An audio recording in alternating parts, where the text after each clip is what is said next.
All right. It's been a long day adventuring. Killed a troll. My inventory's full. And yeah, Whiterun is just ahead. I just want a sweet roll and a nap. But wait a minute. Is that guard upside down? Hunt yourself, sneak thief. Sir, you're floating, The gods give their toughest battles to their strongest guards. but your head is in the ground. You look like someone who's been practicing alchemy or podcasting. This was Game of the Year?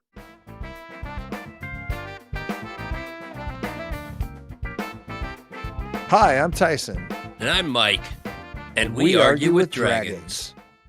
Ladies and gentlemen, welcome back to Arguing with Dragons. Hi, How you doing, Mike? could be worse. Uh, How about you? I am fantastic, Mike. I just got off a 12-hour day of work and I am ready to talk about nerd shit. Well, I am currently not on fire. That's a plus, I suppose. Low bar to set, but still a plus. So, Mike, what's going on in the nerd world today? Well, Todd Howard had some pretty amazing news about the Elder Scrolls series. Oh, really? Do tell. Or, well, the news was not released, but Elder Scrolls 6 is currently not being released. What? Yeah. I thought it was playable and they were all hyped up about it. Almost 15 years later, and nope. Well, it's playable, but only on their machines. So they scrapped it?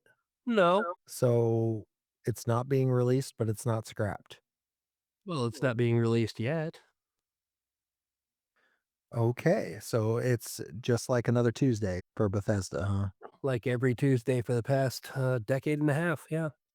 Well, that's just disappointing. Hmm. Hey, I heard over at geektyrant.com that the Legend of Zelda movie has begun filming in New Zealand. That is actually kind of good news. Who would have I thought that we would get a live action Zelda movie before we would get Elder Scrolls 6? I could have told you that outright. No supposition about it. They do take their sweet time over at Bethesda, don't they? That they do, and yet all their games still end up with tons of bugs. Yeah, what else is going on in the world?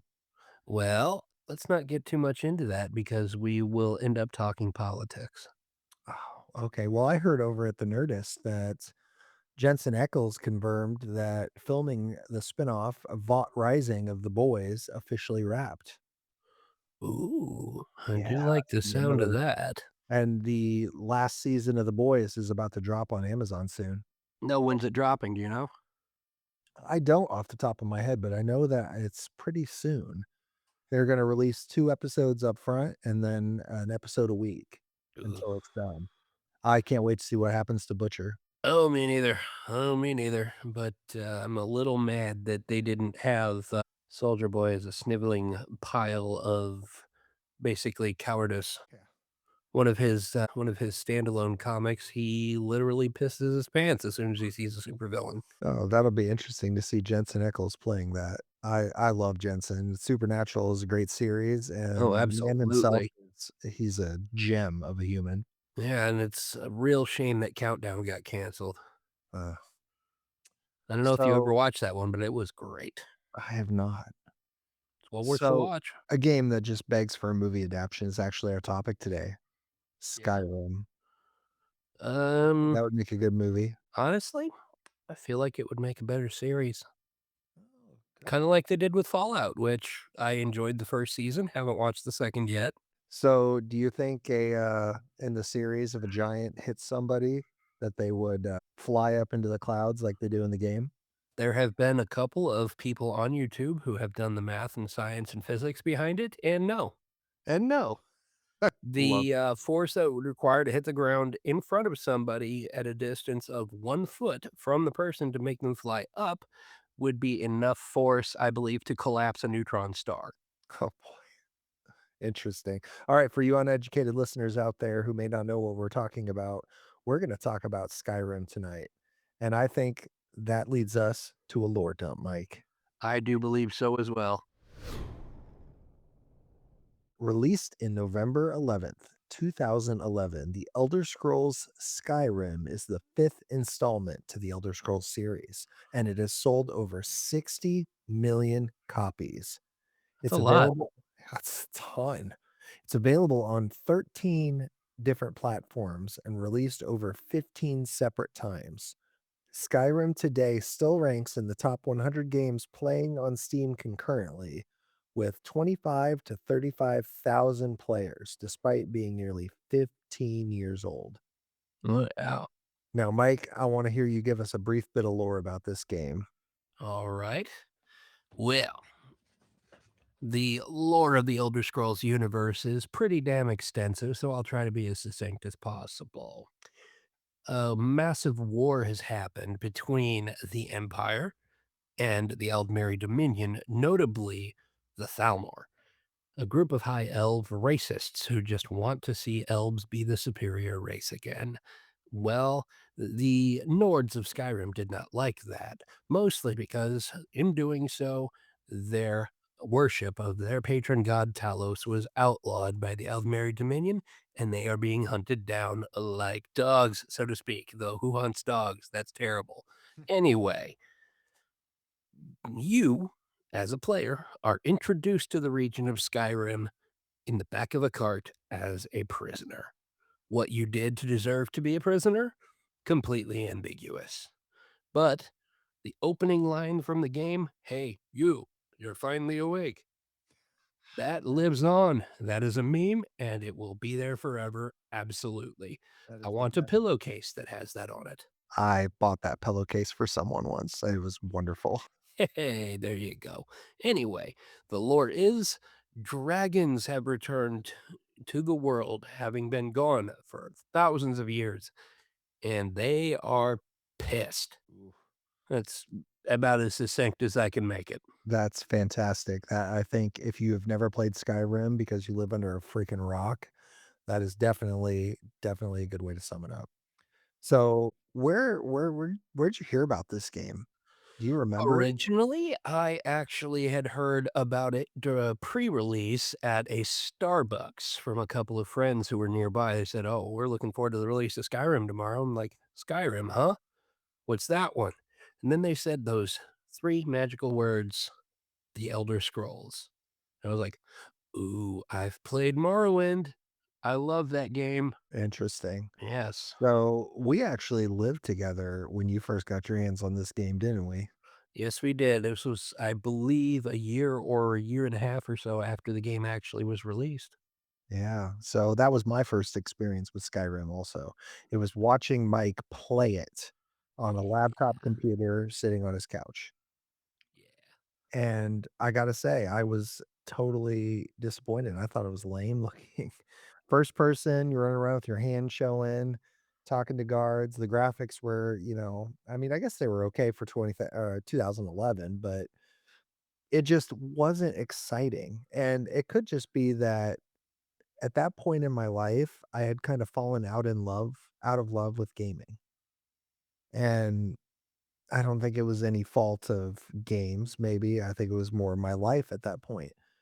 But it just didn't pique my interest. But fast forward several years, here I am sitting alone in my house with a PlayStation 4 that I bought, and I'm hitting up a Black Friday deal at Walmart, buying some used or not used games, but the $20 cheapies.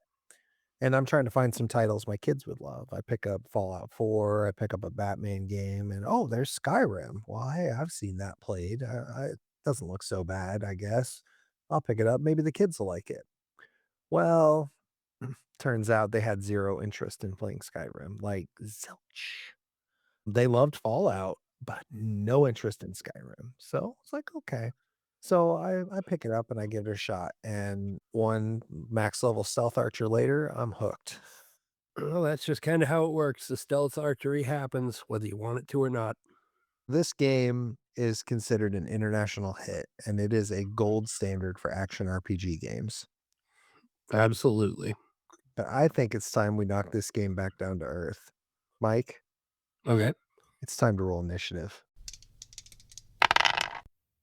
All right. So I am pissed at this game, and I'll tell you why. Mechanically, combat is absolute garbage.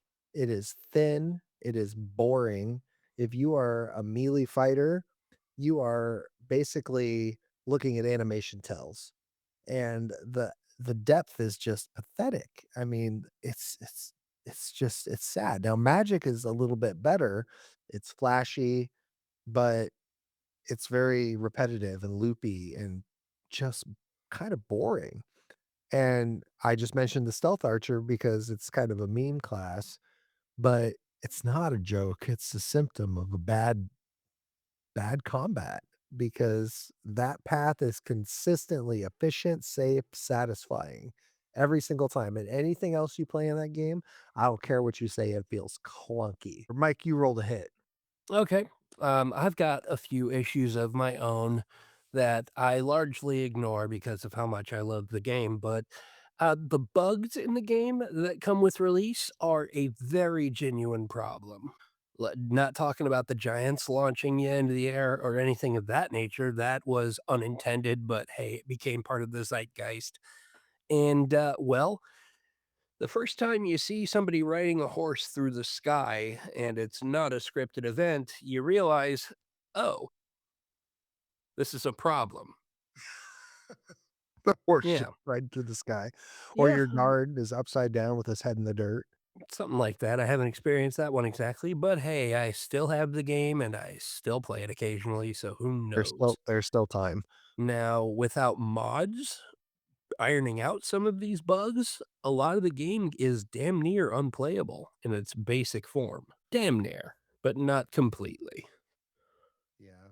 Yeah, and then my biggest gripe is compared to a previous entries in the, franchise, a lot of the quest lines in Skyrim are extremely diet soda. Yes. Not Yeah, even 0 folks, diet.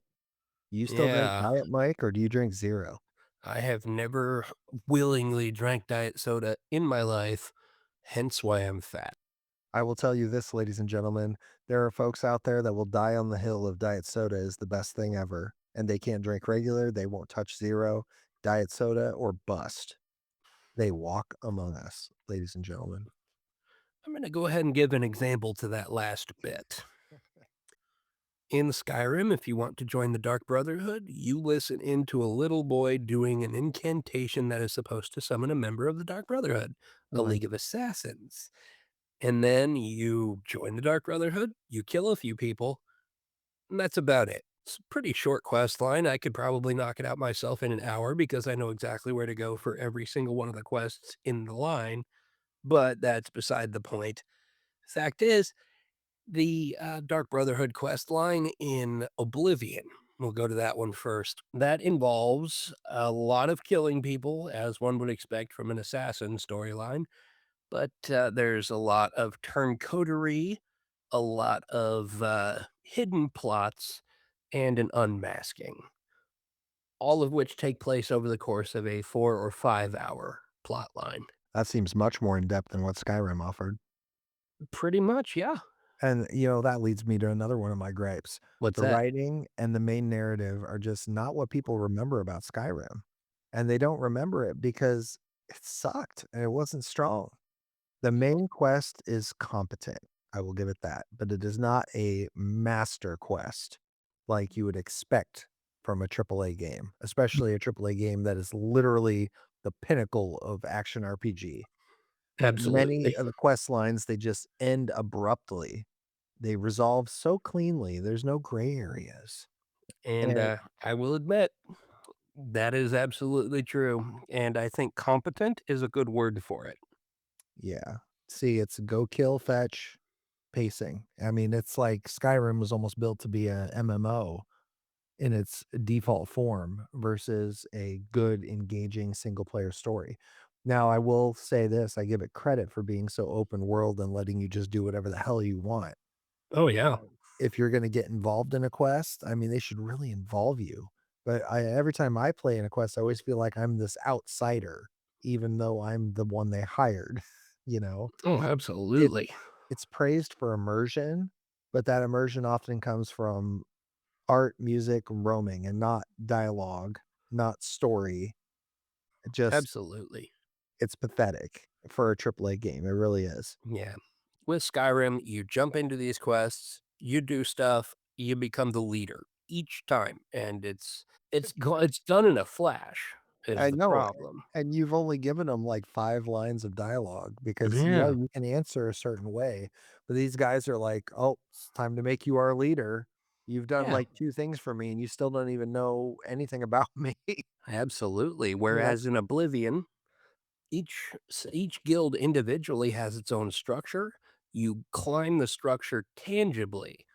Like every time you complete a couple of quests, you achieve a new rank.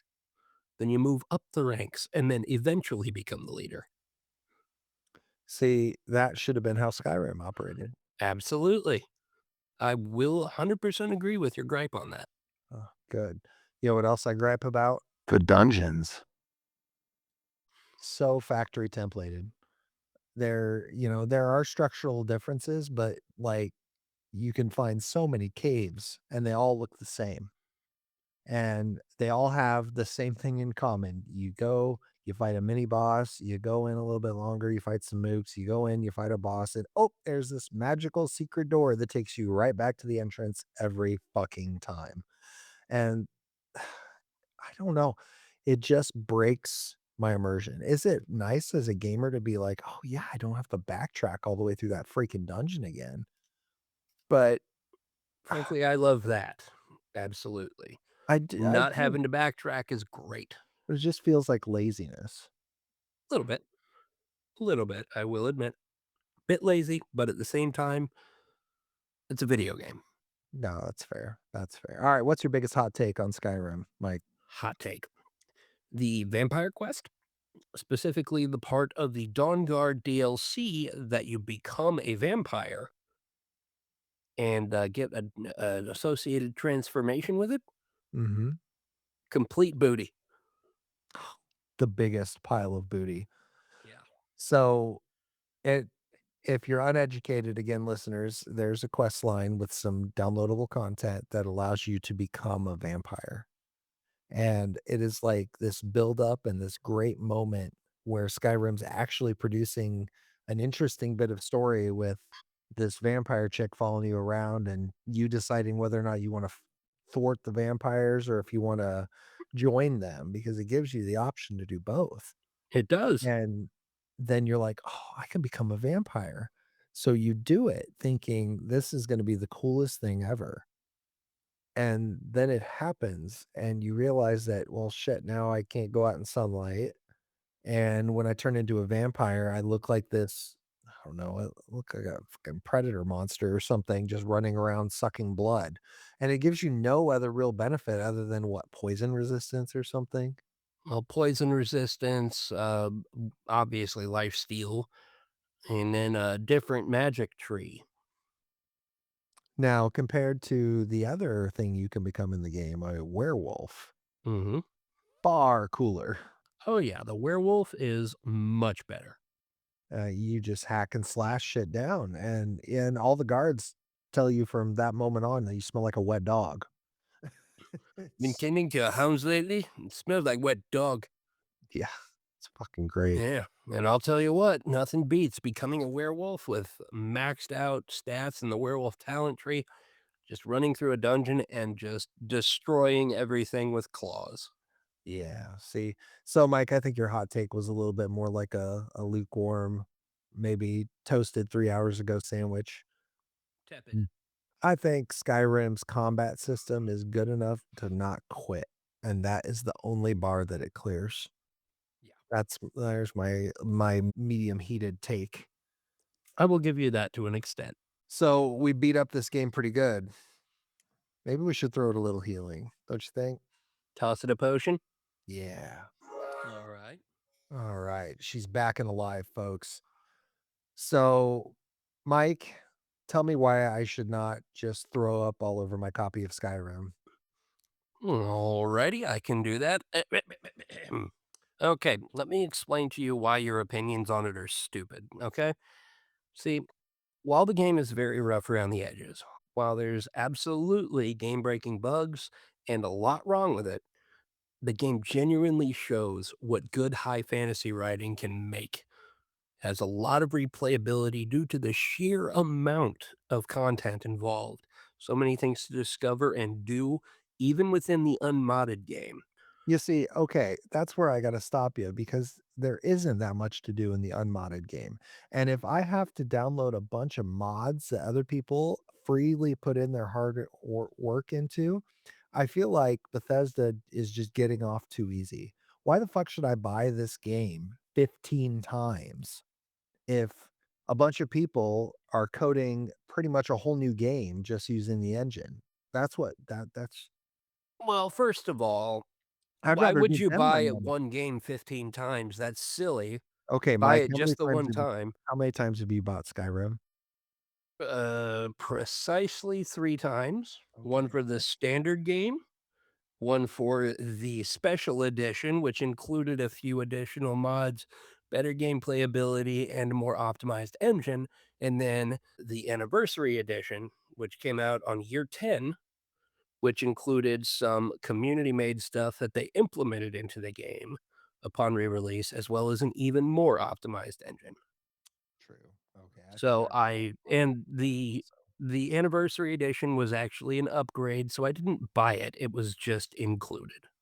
See, I've purchased this game on PlayStation 4, on computer, and then on VR, and I've yet to ever fire up my VR headset to actually play the VR. And I that one is your fault. I know. One day I'll get the mods for it that make it cool, and, Just buy it mm, on PC, dude. I have it on PC.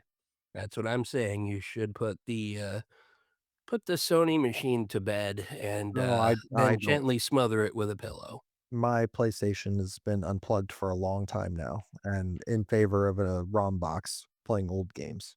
But Yeah, anyway, exactly. Old games are better than Sony. and this is a very old game. I I mean, wouldn't say very old, but decently. it's like 15 years old, Mike. Yes, it is, So why should I care about a 15-year-old game?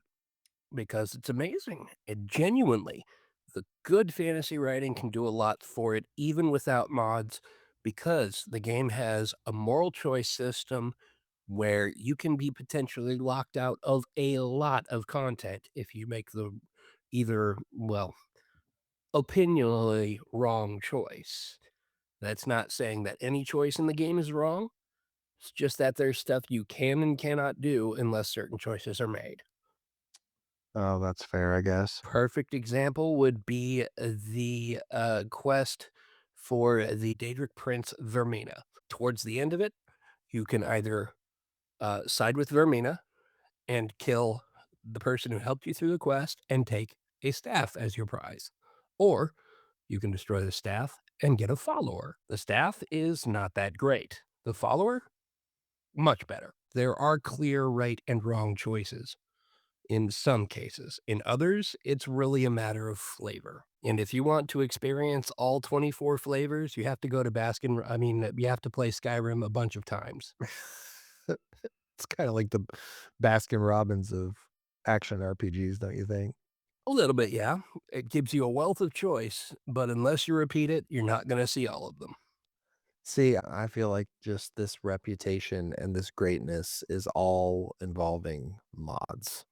Like, everything is mod, mod, mod, and I am being very critical right now because, we argue with dragons here on this show, but I think, honestly, I'm with you that the fact that there's so many mods is actually the best thing about this game. It just shows the dedication and love that the community has for it. In fact, there is a dedicated group of people rebuilding Oblivion despite the re-release of Oblivion recently, the Oblivion remake. They are rebuilding it using the Skyrim engine, modding tools, and complete custom textures. All a labor of love because these people are just that dedicated to the game. Well, kudos to them. I can't wait to see it. It has been going on for 13 years. They started development 13 years ago, including building the textures from the ground up, doing a lot of nav meshing, mapping, rebuilding everything from the ground, including all new dungeon layouts to get rid of that exact problem you mentioned. And on top of all of that, it's due to release very soon. And here's the icing on the cake: Bethesda gave them a blessing. Oh, yeah. Yeah, they don't care. They don't care if anybody's modding as long as you don't make money off of it. Absolutely. There's you still gotta buy a copy of Skyrim to play their mod, don't you? That you do. Exactly. They're In still making fact, their money. there was a game that was released separate to Skyrim using that engine called Enderall Forgotten Stories. And it's used Skyrim graphics, engine, etc. Completely separate game, zero inclusion in the Elder Scrolls universe, all done by one guy. And it requires you own a copy of Skyrim to play it. Nice. Yeah. And he hasn't made a cent. Alright, so I guess I could throw in my own heel to this game here and just toss Go another for it. question. Alright, I think, Mike, you've convinced me that I should not hate this game. And, you know, to be honest, folks, I never did. It's got a lot of deep flaws, and I really did not get on the bandwagon until late. But I do love this game. It is beautiful, even without mods, I think. And with mods, it is absolutely jaw-dropping to see what the textures can do to this world, and what its game engine, even being so old, is capable of, even with minimal updates. Absolutely. I I have it 998 mods myself. I saw a thing that talked about over 35,000 mods, and Skyrim looks like a whole new game. And they're they're not wrong. I can't imagine not having that many mods, and figuring out your load order would be ridiculous. Well, the tools that you use to build your mod list will do most of that for you. Well, that's fair. Yeah. Granted, if you overdo it, mod it till it breaks is a catchphrase for a reason. Yeah, and I've modded mine till it broke. I couldn't even load the damn game, and I don't even Because you were remember what doing it mod. wrong. Probably. Probably. I've lost my patience for this kinda shit over the years. I can teach you, my Padawan. I might take you up on that one day. Star Wars terminology to swoon you, you cannot deny me. I cannot deny you. Exactly. Exactly. He's mind tricked me through a microphone. That's talent, folks. Yes, it is. Alright, Mike, it's time for a skill check. Oh, I'm gonna give you 3 trivia questions, and you're gonna see if you can answer them about Skyrim. I'm going And to give you three as well. yeah, mine are gonna be really hard, though. I would expect no less. I'm a genuine lore hound. So, Good, good, good. anything below lorehound level of difficulty on these questions would be an insult to me as a person, and I would smack you for it. Fair, fair. Alright. As for you, I'm going to give you baby's first Skyrim quiz. I need it too because I don't remember shit about this game. I don't even it hasn't been that long since I played it last. I wanna say maybe a year ago, I fired it up for a little bit. But after this episode, I may just fire it up again. I'd be Alright. ashamed if you didn't. Alright. Question number 1. Bring it. Oh, before I ask you question number 1, Mike, what happens if I win and you lose? I don't know. What should I do? The onus is on you for telling me what you win. Listeners, this is where I'm going to include you. Arguingwithdragons@gmail.com. I would like you to email in what you think punishment should be for a loser in these skill check segments that we're going to do. I don't care. Maybe I have to buy Mike dinner one night. I Yeah, mean, buy me dinner, fucker. That's literally what I have right here. he's a growing boy, ladies and gentlemen. I'm telling you. All right. Question number 1. In the Elder Scrolls V Skyrim universe, most NPCs share a limited set of voice actors. However, one extremely important character uses a completely unique voice actor not shared with any other NPC in the game. Who is that character? There's a few of them. There's Are you only talking one. about Serana, who was played by Laura Bailey? No, that's actually not who I'm talking about. But what other character? That's in a DLC. Yes, it is. Okay, main game. You've got. Wait a minute. I know where you're going with this. I know what you're going with this. Parthenax, voiced by Charles Martinet of Mario fame. Yes, that is exactly who. He was the only one. His voice is unique in the game's files and not reused for other characters, unlike most Skyrim NPCs. Yes, indeed. And it's hard to imagine the adorable little plumber having such a commanding and deep and booming voice. What Mario? Which Mario? That Yeah. would be everything after Mario 64, Oh, really? except for the movie, which was Chris Pratt, Oh, for sure. which also excellent movie. If you can get past the idea that the Italian accent and high pitched voice was all branding for their plumbing business. Huh. Yeah, see, I didn't And care that's not for a spoiler because that's the first 2 minutes of the fucking movie. I really didn't care for that movie at all. I Maybe I'll have enjoyed to it. maybe we'll do an episode on it because it made Luigi look like a cowering fool, Well, and yes. Have you not played Luigi's Mansion? okay, I have beef with that game too. But anyway, question number 2. Alright. Which standing stone in Skyrim secretly gives you 25% magic resistance in addition to its listed effect? Secretly? The Atronach Stone. No. Oh, wait a minute. Wait a Incorrect. minute, wait a minute, wait a minute. Lord Er, Stone. What? The Lord Stone. Yes, the Lord Stone.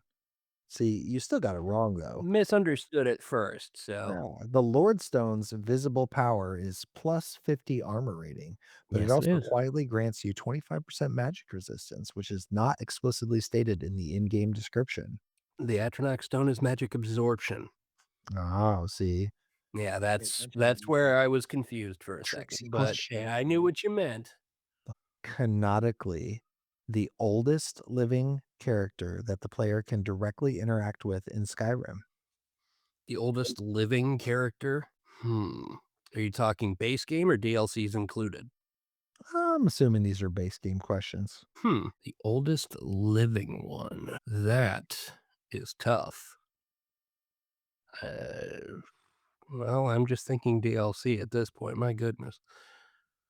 I am sure it is ooh, actually, no, none of the characters in Sovngarde are living, they're all dead. They're all spirits. Huh. Probably Barbas, How old would Barbas be? immeasurably. Who is Barbas for us uneducated Skyrim Barbas locals? is the little assistant of Daedric Prince Clavicus Vile, and he takes the shape of an adorable little Irish wolfhound that you have the choice of killing later in the quest. Ah, see, And if Mar you do, you are an absolute asshole, and you deserve the terrible weapon that you get as a prize. so the correct answer is actually Parthenax again. He Uh, dates back to Dragon World, I'm Marrow going Pit to dispute Terror, that. I'm going to dispute that. making him thousands of years old and older than any other living character the player can converse with. I'm going to dispute the hell out of that, dude. Canonically, Barbas has existed since before the creation of the world. Hmm. Okay. Well, we'll give you that one. We'll give you that one. Being that you only interact with the Daedric princes through their voices as opposed to seeing them in, well, person, so to speak, Barbas would be about the only other option, being that lore-wise, he is one half of Clavicus Vile's personality made manifest. Fair, fair enough. And Fair enough. Clavicus Vile was there in the creation of the universe. So, makes sense, right? All right. All right. We'll give you the Daedric bullshit. This Go fucking for thing. it, dude. All right. Let's hear it. Let's hear your questions. Alrighty, baby's first trivia. Alright. After escaping the dragon attack at Helgen, what is the name of the small riverside logging town you are directed to visit first? Oh, isn't it Riverwood? Oh, you get a little sticker on your card. Yay! Good job, Tyson. Oh, yay. All right. Next question. All right, next question. What is the name of the house carl assigned to protect you, who is famously sworn to carry your burdens after you become the Thane of Whiterun? Oh, God. What is her name? Is it Helga or Helgith? Nope. Buzz. It was more like a foghorn than a buzzer, but no. I will give you 2 more attempts. Oh god, I can't remember her name. I know who you're talking about. Can you marry her? Yep. Oh, man. Oh, god. I will give you 1 hint. What? Beetlejuice. Oh, it's Lydia. That's Yep, right. you got it. Lydia. Oh, how could I forget that? I remember when she died in my game. I didn't think they could Oh. die, and then all of Well, a sudden actually, there is only one wife in Skyrim who is unable to die due to the game's engine, yeah. Who's that? making them, completely unkillable, and that would be Mule the Lioness. And My why is first she choice, by the unkillable? way. Why is she unkillable? Oh, because she's, quest important for some reason. Ah, you can unflag those characters in this game, can't you? If you mod, yeah. If you mod. Or, well, if you use the, developer console. Yeah, so ladies and gentlemen, you can kill just about anybody in this game except for the children. And that is another thing that makes Skyrim completely magical because when you just get pissed off and you're done with all these people running around the town that have been giving you quests and you're just over it, you're done. You can go into town and just, save before you do. And go in town and just commit mass genocide. I mean, and the game doesn't really stop you other than the never-ending list of guards coming at you. All of whom share about 4 voices between them. I know. It's embarrassing. Third trivia question, are you ready? Let's hear it. All right. What glowing green plant makes a distinct ringing and chiming sound when you get close to it? Oh, oh, I know this. I can see it in my head. Then why can't you say it in your mouth? Oh, because I don't remember the name of it. Mm, Oh, sorry. hard to say. There's not really any not What? really any hints that I can offer you. Oh, I know. Being that the name of it is a derivative of the name of a place in the game. Name of a place in the game. Yes. Oh my gosh. I can't even remember the names of the places. I'm Then drawing do a blank. you give up? I give up. What is it? Nirnroot. Nernroot. Oh, Nirn being the plane of existence that the world is set in. oh man. All right, Mike, I bow to your impeccable knowledge of Skyrim, Elder Scrolls in general, but yes, thank you, sir, very much. and I will commit to buying you dinner at some point. Hey, I appreciate you. All right, Mike, what do you rate this game? What is your final verdict on this game? Well, out of the 4 ratings that we've got here, Dragon Tier, Wyvern Tier, Goblin Tier, and Trash Mob, I'm going to give it a Dragon Tier. Oh, see, I will Even rate though the dragons in the game are actually technically wyverns because of their physiology having no front legs and wings instead. They are wyverns, but Dragon Tier is where it's at. I'm gonna give this game a Dragon tier rating also, folks. You heard it right here. I have my beef with Skyrim because it is definitely a burning trash can dumpster fire full of beauty and nonsense. But in my world, I have intense ADHD when it comes to video games, and any game that can hold my attention for as long as Skyrim did, it's a Dragon Tier game. You're Period. telling me I've got ADHD myself, and according to my Steam logs, I have well over 10,000 hours sunk into it Oh, between all 3 versions that I have. that's a lot of hours. All right. So, listeners, if you think Skyrim is a beautiful disaster, I want to hear from you. Arguing with dragons at gmail.com. Tell us what you play in Skyrim. Tell us your first experiences. Tell us who you like to have as a follower. Help tell us if you've never played Skyrim and you're interested in it now that you've heard a couple of nerds talk about it. I would just love to hear anything you got. Absolutely, I would love to hear it too. Or if you want to go ahead and throw me some damn near impossible Skyrim related quiz questions, drop them in that email, arguingwithdragons at gmail.com. All right. Listeners, I will read those questions off on air and we will stump Mike and we will make him feel like an idiot. If you think Best that's a of luck. if you think that's a great idea, send us those questions. Mike, Yes, are you excited for where this podcast is going? I am. Me too. I love talking to you listeners. It's fun. Tyson, why in the world are you bringing that up right now? Well, Mike, it's good that you asked that because I want to bring that up to thank our wonderful listeners. Our listeners are the best listeners, and there may only be 3 of you. Yes, all 3 of you. Hi, mom. But you guys are dedicated. You guys are there for us, and we appreciate you. Absolutely. So, we are gonna do a little something to pay back our listeners. If you happen to be in the Kansas City area on April 24th, 2026, we will be at the Midwest Game Fest Comic Con. It is a wonderful event dedicated to tabletop gaming and LARPing and cosplay and all kinds of board games. It is going to be run by some really good people. There's going to be a really good opportunity to meet local talent, local artists, local authors. A couple of really good food trucks are gonna be there if you're like me and Mike, we like to eat, Hell and yeah. we're real excited. It's a 4-day long event, starts on the 23rd, we're not gonna make it till the 24th, but it is gonna be awesome. They go until about 11 o'clock at night playing role-playing games. There'll be one-shots, there'll be campaigns, there'll be all kinds of stuff there to do. So if you happen to be in that area, look it up, Midwest Game Fest.